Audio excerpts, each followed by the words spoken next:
Pengine katika kipindi hiki kitaongozwa na mada kuu inayosema uongozi wa kiroho ndani ya kanisa na kanisa la Waadventista wa Sabato. Uongozi wa kanisa, uongozi wa kiroho ndani ya kanisa la Waadventista wa Sabato. Maana tukisema tu kanisa tukaishia pale, makanisa yako mengi na kila kanisa huko liliko lina mambo yake huenda yasiyofanana na ya kwetu. Kwa hiyo hapa tunazungumzia uongozi wa kiroho ndani ya kanisa la Waadventista wa Sabato. Na tutaanza kwa kuangalia nini maana ya kiongozi au nini maana ya uongozi wa kiroho, alafu tutaendelea mbele. Kanisa la Mungu ili liweze kutembea katika misingi yake ambayo lilianzishwa na mwenye kanisa. Sinajua jamani, ninapotumia lugha hizi mnaweza kunielewa. Wangapi mnanielewa? Kama mnanielewa basi punga mkono nione tuko pamoja. Hili kanisa la Mungu lina mwenyewe. Maswali ya majibu ya hapo kwa papo. Mwenyewe ni nani? Bwana sisiwasikii. Mwenyewe ni nani? Mwenyewe ni Yesu Kristo. Semeni amina hapo. Ndiye mwenye kanisa. Na kwa sababu ndiye mwenye kanisa, sisi wengine wote tuliokuja humu ndani kama washiriki na wafuasi wa Kristo, role model au anayetusaidia kuelewa tuliongozeje kanisa, tusimameje na kanisa la Mungu ni Yesu Kristo mwenyewe. Jamani, semeni amina hapo. Kwa maneno mengine, kama utakuwa kiongozi ndani ya kanisa hili na humfanyi Yesu Kristo kuwa kielelezo chako cha uongozi, utapotea njia. Utapotea njia. Unaweza ukawa na karama nzuri, umesoma, lakini kama humfanyi Yesu Kristo kuwa rafiki yako wa karibu, kuwa mtu wa kwanza unayeweza kumsikiliza, utapotea njia. Na kifupi, tunamsikiliza Yesu wapi? Jamani, tuone Biblia. Unamsikilizia Yesu wapi? Jamani, nyanyua. Yesu ni neno. Yesu ndiye logos. Yesu ndiye neno. Hapo mwanzo kulikuwako neno. Huyu ndiye neno. Unaposikiliza neno la Mungu, unapopata muda wa kujifunza wewe mwenyewe kama kiongozi, sio tu kwamba unataka kujifunza ili uje kuhubiri. Pastor Faraja tunahubiriana sasa, tunaanza kusaidiana sisi wahubiri. Kwamba umepangwa makambi Mwenge au umepangwa kuhudumu, au ni mzee wa kanisa au ni nani, sasa ndio unaenda kufungua Biblia, ngoja nipambane nione mahubiri ya kwenda kuhubiri. Kama wewe ni kiongozi wa design hiyo, basi unaweza usifanikiwe sana kuelewa au kusikia sauti ya Yesu. Na Mungu atusaidie katika hili somo tuweze kulielewa kwamba uongozi wa kiroho ndani ya kanisa la Waadventista wa Sabato unafanikiwa tu kwa kuwa na viongozi wa kiroho. Haya, mwambie jirani, kwa kuwa na viongozi wa kiroho.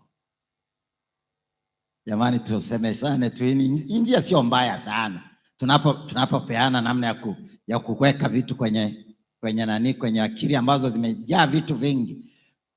Uongozi wa kiroho ndani ya kanisa la Waadventista wa Sabato unafanikiwa tu kwa kuwa na viongozi wa kiroho. Na kama neno lenyewe lilivyo, kama neno lenyewe lilivyo, ili uwe mtu wa kiroho ni lazima uongozwe na Roho Mtakatifu. Wenda tusome fungu moja katika hili ili tusaidie kwenda vizuri. Katika kitabu cha Warumi sura ya 8 mstari wa 14. Nitahitaji msaada wa kusoma wale vijana ambao Mungu ametubariki chap, tutasaidiana baadhi ya mafungu ili tusome kwa haraka. Si nani atakuwa msomaji wangu this time? John, ni wewe rafiki yangu au uko kwenye kutafasiri? Si upate mic basi, rafiki yangu wewe msema. Saidia kusoma mafungu machache tunayo refer hapa kwa neno la Bwana. Saidie watu wa mitambo kwa haraka ili tuokoe muda. Ngozi wa kiroho. Warumi sura ya 8:14. Oho. Anasema, kwa kuwa wote wanaoongozwa na Roho wa Mungu, hao ndio wana wa Mungu. Rudia tena. Kwa kuwa wote wanaoongozwa na Roho wa Mungu, hao ndio wana wa Mungu. Kanisa kwa ujumla wake, wana wa Mungu wanatambulikana kwa kuongozwa na nani? Wengine wamenyamaza. Wanatambulika kwa kuongozwa na nani? Sasa labda niseme kitu hapa kwa habari ya Roho wa Mungu tena, kwamba Roho wa Mungu ni Mungu mwenyewe. Bwana Yesu asifiwe. Roho wa Mungu ni Mungu mwenyewe. Na katika kujifunza kwangu nimegundua kuna masomo ambayo unaweza ukayaelewa kwa theory tu, ukayasoma na ukayaelewa hata ufanuzi wake na mambo mengine. Lakini wacha nikukumbushe kwa hili ya kwamba habari ya utendaji wa Roho wa Mungu hautaelewa kwa kusoma tu. Mwambie jirani, hauelewi Roho wa Mungu kwa kusoma tu. Bwana jamani, atuongeleshani. Hauelewi utendaji wa Roho wa Mungu kwa kusoma tu. Utaelewa utendaji wa Roho wa Mungu kwa Roho wa Mungu kuwa ndani yako. Na Roho wa Mungu anapokuwa ndani yako, huhitaji kubishana. Mimi hapa na Roho wa Mungu. Jamani, hapa nahubiri kwa Roho. Roho wa Mungu akiwa ndani yako, tunda la Roho litaonekana. Tunda la Roho litaonekana. Na tunda hili limeandikwa kwa muhtasari wa Galatia sura ya ngapi? Ya 5 mstari wa 22. Tunda la Roho ni nini? Upendo, furaha. Jamani, haya ni mafungu tu tunayekumbushana. Tunda la Roho ni nini? Bwana jamani, nimeomba yale ya kuwaomba tuongee.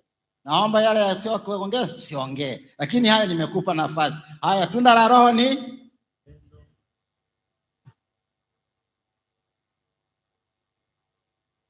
wema, pili, uaminifu, pole, kiasi. Mungu atubariki jamani, asanteni sana. Watu wa Mwenge mko vizuri. Ila kuna wengine wanafifia maana hawajawahi kukariri hata hilo fungu mashuhuri. Sasa kwa hiyo ili kiongozi aweze kuwa kiongozi wa kiroho ndani ya kanisa, ni lazima akaribishe uwepo wa Roho wa Mungu katika maisha yake yote.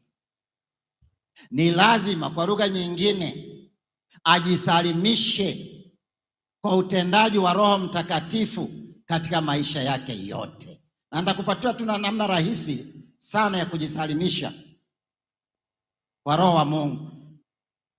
Ili kiongozi aweze kuongozwa na Roho wa Mungu, ni lazima aweze kuwa na muda na Mungu kwa kujifunza neno la Mungu na kuomba yeye pekee.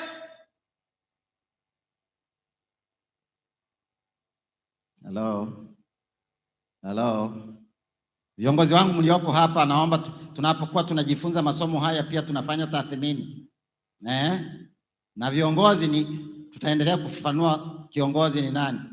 Lakini ili ukaribisha uwepo wa Roho wa Mungu kila siku, tunasoma katika maandiko matakatifu, na Yesu ndiye modo wetu.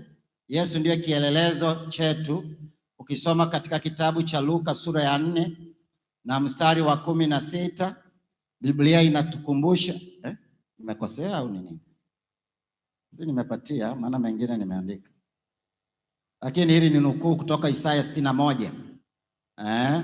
na nitalielezea tu, naweza ukalipata hapa. Anasema Roho wa Bwana alikuwa juu yake, na tangu wakati wa ubatizo wa Yesu mwenyewe ishara ilionekana ya ndege akitua juu yake. Ishara ya uwepo wa Roho wa Mungu alionekana moja kwa moja. Kwa hiyo hakuna jambo ambalo Kristo aliliongoza au alifanya hapa duniani kwa ajali, kwa kufikiri. Kila siku aliyoitumia hapa duniani iliongozwa, ratiba zote ziliongozwa na Roho Mtakatifu. Halo. Na yeye anatupa kielelezo. Ukisoma katika Marko ile sura ya, nashukuru kwa watu tunaoongoza kwa, tunaanza na maombi hapa. Marko sura ya 1 na mstari wa 35. Hebu tu tunasoma haya mafungu, tusiyataje tu, mengine ni ya kujikumbusha, lakini tuyasome. Marko sura ya 1 mstari 35. Anasema hata alfajiri na mapema. Soma tena. Hata alfajiri na mapema sana akaondoka. Akatoka akaenda zake mahali pasipokuwa na watu. Akaomba huko. Hilo fungu ni kati ya mafungu makubwa sana ya kiongozi ndani ya kanisa hili. Swali ni hili: je, unaondoka asubuhi na mapema kama Bwana wako kuwa na muda wa faraga wa kuomba na kutafuta uwepo wa Roho Mtakatifu katika maisha yako? Nikuambie kitu, wewe mzee wa kanisa, wewe mchungaji mwenzangu, wewe mwanakwaya na viongozi wote wa kanisa tulioko hapa. Maana ya viongozi, kila mmoja ambaye yuko ndani ya kanisa ni kiongozi, maana tumeitwa wote kuongoza watu, kuwaelekeza kwa Yesu Kristo. Wote ni viongozi ndani ya kanisa. Tunatofautiana tu nafasi tulizopangwa kwa ajili ya kuongoza, lakini kila mmoja amepewa wajibu wa kuwa kiongozi wa familia yako, kiongozi wa kampuni yako. Vyovyote vile wewe ni kiongozi, ili mradi umezaliwa katika kanisa hili, ili mradi umempokea Yesu Kristo, wewe ni kiongozi. Siku hizi kuna msemo mzuri, sio msemo hii inatokeaga mtaani au inabuniwa wapi. Nasema habari kiongozi. Halo, hebu msalimie jirani yako, muulize habari kiongozi.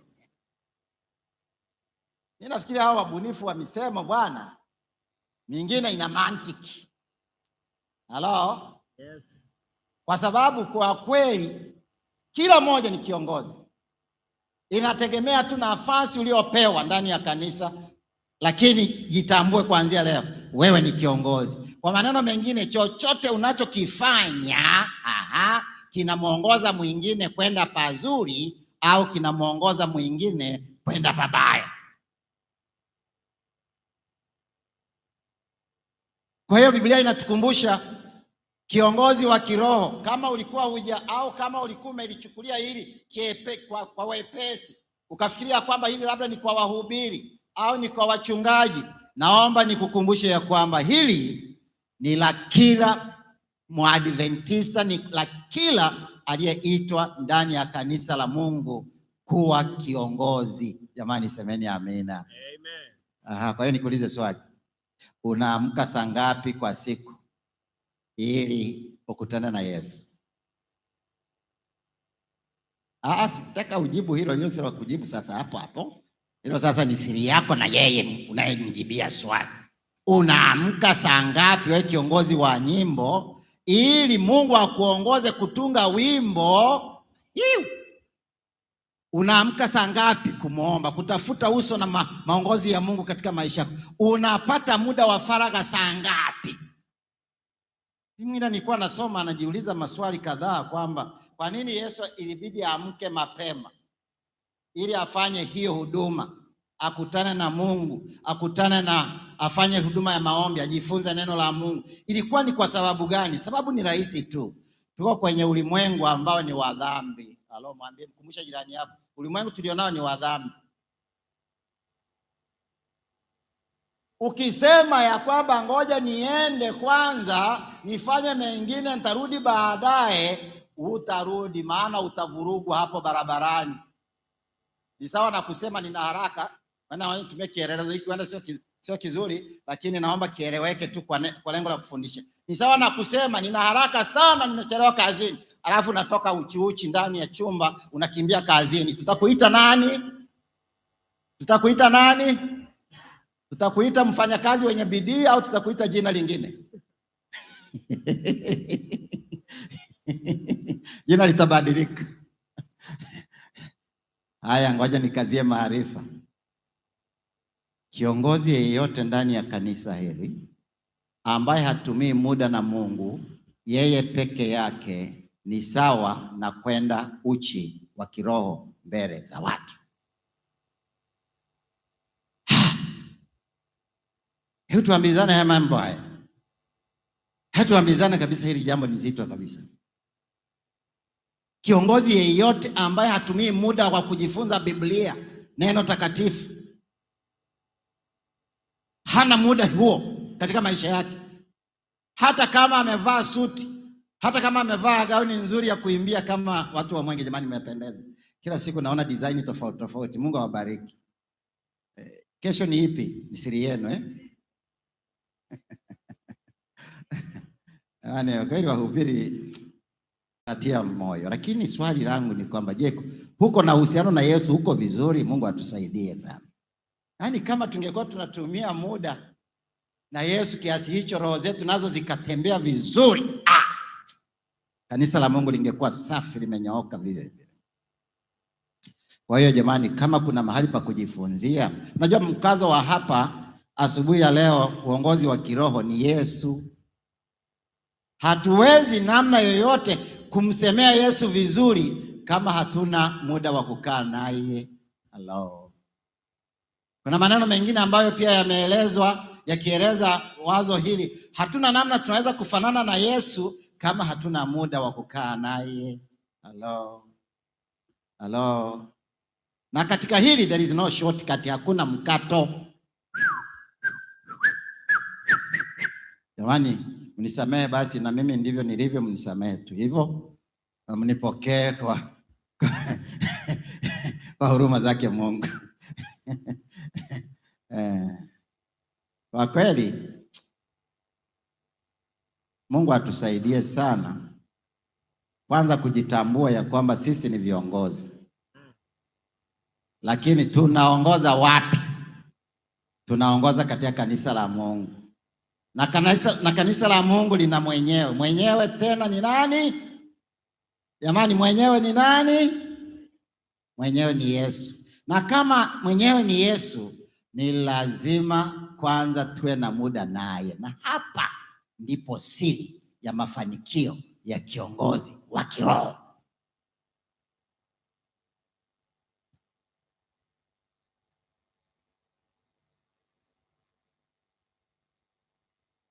Siku moja Pastor Leta, mtu aliniuliza swali katika fundisho hili. Wakati mwingine ukiulizwa swali lingine haliondoki. Akaniuliza swali hili Pastor. Zamani mchungaji wangu. Akaniuliza, "Bwana kuna viongozi wengine ndani ya kanisa wakisema watu wanaguswa na neno la Mungu." Lakini wengine wakisema ni kama vile hakuna mguso wowote. Ikabidi niende kufanya utafiti. Ni kitu gani kinacholeta tofauti? Nikapata jibu sijalisahau, na nafikiri lile jibu Roho Mtakatifu aliniongoza katika lile jibu. Naamini hivyo, maana lina ukweli mwingi ndani yake. Halo? Nilipokuja kutoa jibu nikasema hivi, na nukuu maneno yangu, kuna tofauti ya kula mkate ukiwa umepakwa mafuta, alafu kuna tofauti ya kula mkate mkavu. Haya, nimejaza, ngoja nijaze tena. Ukila mkate mkavu, wote tunakula mkate mkavu, ingawa wanasema hakuna mkate mgumu mbele ya chai, kuna lugha kama hizo, lakini utakuwa wakati mgumu sana kuumeza. Hata wakati mwingine utakukwaruza koo, na usipoangalia utapata vidonda vya koo. Maana mkate ulikusudiwa ulainisho kidogo, upewe mafuta yake kidogo, ili uweze kuwa mwepesi kumeza. Kiongozi, unapokuwa unasoma neno la Mungu liongoza kanisa hili, na wewe upate nafasi ya kupata ujazo wa Roho Mtakatifu kila siku katika neno la Bwana, unaweza ukaleta mahubiri Jamani, sijitetei wala sitetei yeyote, lakini unaweza ukaleta mahubiri ya kukwaruza. Haya, mwambie jirani, unaweza ukaleta mahubiri ya kukwaruza. Hata nyimbo unaweza ukaimba nyimbo za kukwaruza. Nyimbo ina maneno ya Yesu, wimbo una maneno ya Yesu, lakini kuna kajitu kamepita hapo, kana mwiba mkali, kanachomea hapo hapo. Nini kinaleta tofauti? Mkate hauna mafuta, na mafuta kwa mantiki hii ni Roho Mtakatifu. Na Mungu atusaidie kuelewa hata kwa mifano na vielelezo hivi. Hebu nisome kidogo mwongozo huu tuliopewa hapa, angalau kuweka maarifa. Neno kiongozi na uongozi ni maneno yanayo kwenda pamoja. Hata hivyo, pamekuwa na maana nyingi za haya maneno kulingana na matumizi ya kila anayetafasiri. Ndio, kiongozi ni mtu anayehamasisha na kuonyesha uelekeo wa mafanikio wa jambo lililokusudiwa. Huyu mwandishi anatuelekeza hivyo. Kiongozi ni lazima awe mtu anayeweza kufanya maamuzi, mawasiliano, tathmini, malezi, kuhamasisha wengine katika mafanikio ya jambo lililopangwa kufanyika. Na kwa maana hii sasa, hapa kanisani tunahamasisha nini? Tunahamasisha ukuaji wa kiroho, tunahamasisha tuinjilisti. Jamani, tushiriki kazi ya Yesu aliyotutuma. Tunahamasisha jamani, kila mmoja aweze kuwa na neno la Bwana, kila mmoja aweze kuwa na lesoni. Hiyo ndio miongozo tunahitaji. Lakini habari gani wewe? Pastor Rais Mande, upo pastor wangu? Pungia mkono. Nakumbuka mkazo ule uliofanya pale Bagamoyo, bado una sound kwenye kichwa. Utaniruhusu ni nukuu mambo machache? Nukuu? Basi. Alitufundisha pastor siku za hivi karibuni kwamba hapa tuna miongozo, na hii miongozo ipo, tutahitaji hapo mbele katika na ufanuzi wake kwa ukubwa. Lakini unashangaa kiongozi anatuambia habari ya maombi. Ndio kabisa pasta wangu, hata hicho kitabu cha pamoja cha kutuongoza katika maombi kinaitwa Kesha la Asubuhi, hajui hata taito yake safari. Hebu mgeukie jirani hapo, muulize, hivi kitabu cha maombi kinachotuongoza kanisa letu hapa Tanzania tulichokichagua cha kiroho kinaitwaje? Hebu ongea na jirani, muongee na jirani yako hapo kidogo. Amekwambia kinaitwaje?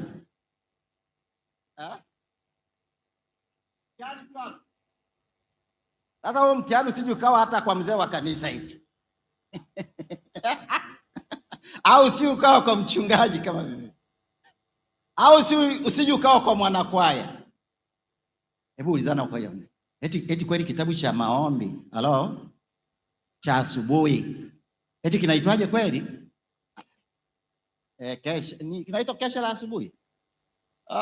Unaona tayari tumeanza kuanguka mitihani. Kweli pasi tumesema mitihani.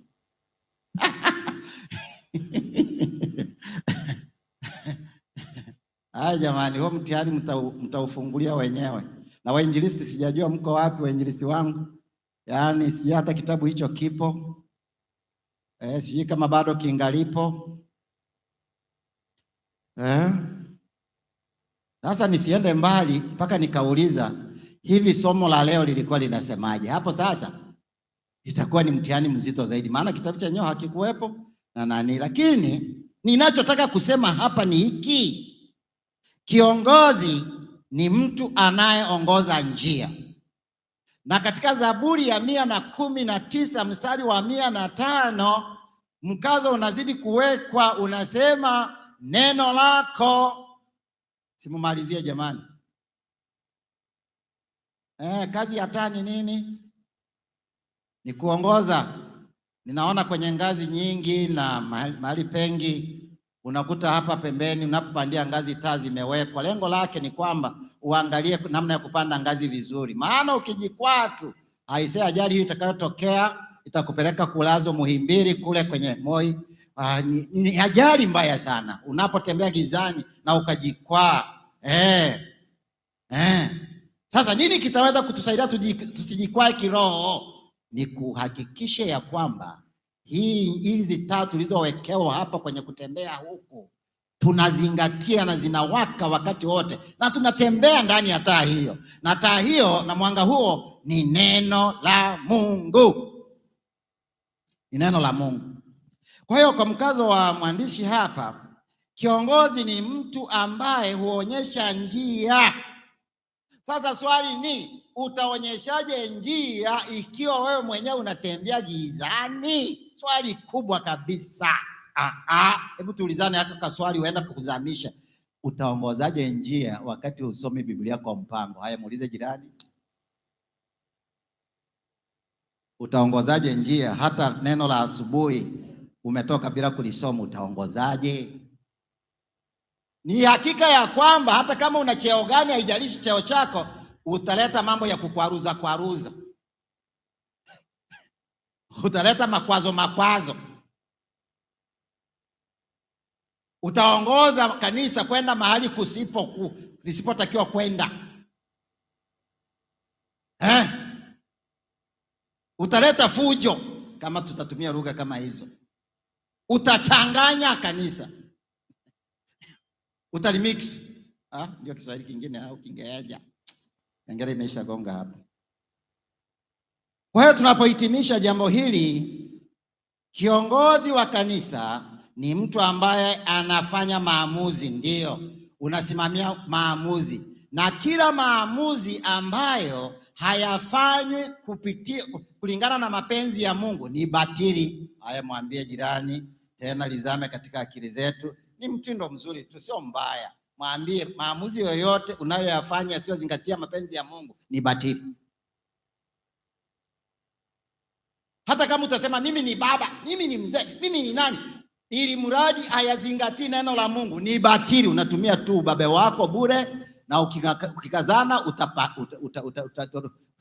ngoja nikomee hapa.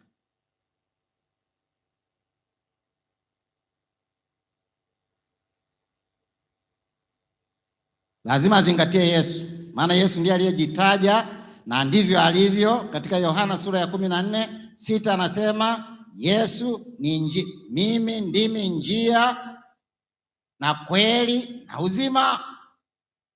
Ndio, huyo ndiye Yesu. Kiongozi wa kanisa ni mtu ambaye ameamua kusalimisha maisha yake kwa Yesu. Hili sasa, hili ni kama ndio lituwekee mtu mstari.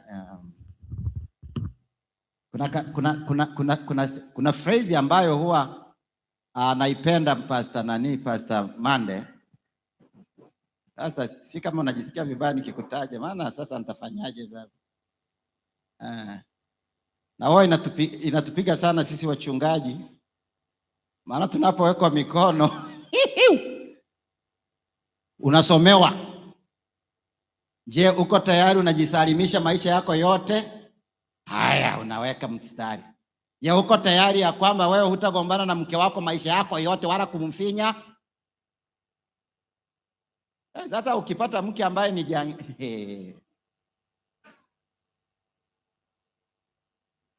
lakini uzuri ni huu hapa, wachungaji wangu, uzuri ni huu hapa. Mungu akikupatia kibali anampa na mke kibali. Halo? Anakutii bila mifinyo bara bila nini. Jamani, semeni amina hiyo naye. Kwa sababu hapa umejisalimisha na Yesu. Kama umejisalimisha kwake, hakuna kigumu kitakachokupa shida. Halo? Hakuna kigumu. Iwe mtu anakuja anapiga nyundo juu yako, unanyoosha mgongo tu, pigwe kwanza, alafu kiamka unaambia lakini ukweli ni huu. Bwana asifiwe. Yaani apige mgongo amalize, lakini hata kama umenipiga lakini ukweli ni huu. Si kengele ilikuwa ya mwisho, naogopa kutunza muda.